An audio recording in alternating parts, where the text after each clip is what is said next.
जिनके पास में 5 नदियां कांकेर में बह रही हैं, 5 बह रही हैं। दूध नदी, महानदी,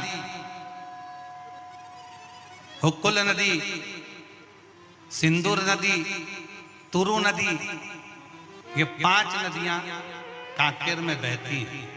शिव महापुराण की कथा कहती है जहां कथा हो रही हो और उसके नजदीक में भी अगर कोई नदी बह रही हो तो समझ लो कि कथा का फल आपको 4 गुना प्राप्त होगा।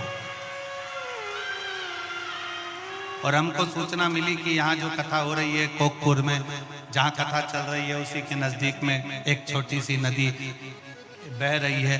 तो हम तो कहेंगे कि आप लोगों को माघ महीने में प्रयागराज का जो पुण्य होता है वो सारा पुण्य तुमने यहीं पर कमा लिया, पूरा पुण्य कमा। क्यों?